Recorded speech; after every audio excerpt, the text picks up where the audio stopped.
From Keene in the Shire, the Liberty Media capital of the world, this is Daryl W. Perry, host of FPP Radio News for Saturday, July 9th, 2016. Silver is trading at $20.28 per ounce. Gold is valued at $1,366 per ounce. And according to BitcoinAverage.com, the average price of Bitcoin is $654.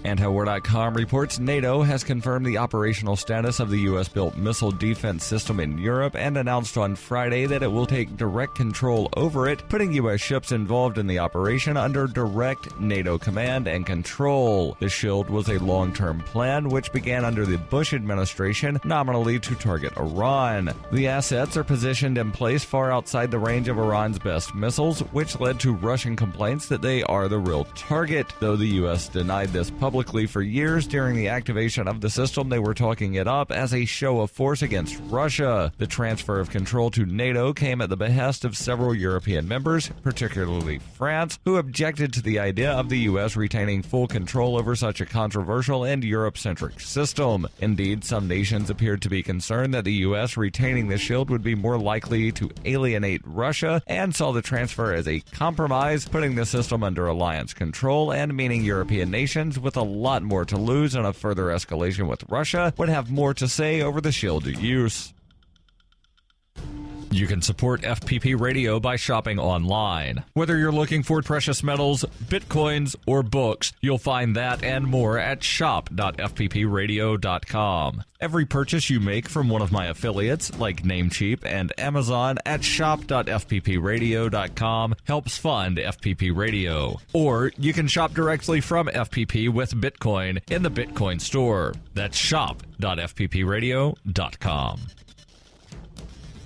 UPI reports 3 Americans were among 7 people gored by bulls Friday during Spain's San Fermin festival in Pamplona. After a somewhat calm first running on Thursday, the second running saw a more chaotic scene, with bulls charging after runners moments after the event began. The run lasted nearly 6 minutes, about double the usual time. Among the Americans injured were a 23-year-old who was gored in the left leg, a 46-year-old who was injured in the groin, and another 46-year-old who was gored in the left armpit.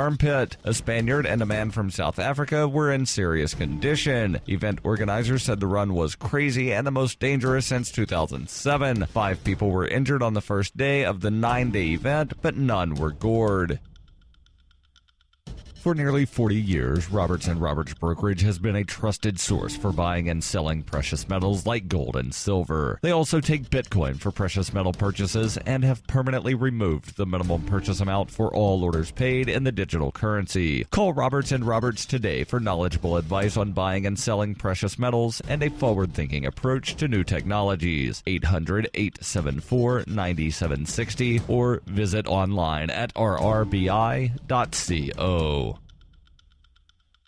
Reuters reports a U.S. military veteran of the Afghan war who said he wanted to kill white people apparently acted alone in a sniper attack that killed 5 police officers at a protest in Dallas, decrying police shootings of minorities. 7 other police officers and 2 civilians were wounded in the ambush in downtown Dallas on Thursday night. Police killed the gunman, identified by authorities as 25-year-old Micah Johnson, with a bomb-carrying robot that cornered him in a parking garage, ending an hours-long standoff. Dallas police said in a report on Friday a search of Johnson's home in the nearby suburb of Mesquite found bomb-making materials, ballistic vests, rifles, ammunition, and a personal journal of combat tactics. Police said Johnson had no previous criminal history. On Thursday night, the sound of gunfire sent a panicked crowd of hundreds of protesters screaming and running for their lives near the end of the otherwise peaceful march to protest police killings of men in Minnesota and Louisiana. Police officers patrolling the Dallas demonstration at the time believed they were under attack by several gunmen. By late afternoon on Friday, however, investigators had concluded that Johnson, armed with a rifle, was the lone gunman. 3 other people were detained by police, but authorities have not publicly linked them to the shooting. Still, officials said they were looking for evidence of any possible co-conspirators. A man in Tennessee opened fire on a highway, killing a woman and grazing a police officer with a bullet on Thursday because he was troubled by incidents involving black people and law enforcement. Authorities said on Friday police officers were also wounded in shootings in Missouri and Georgia.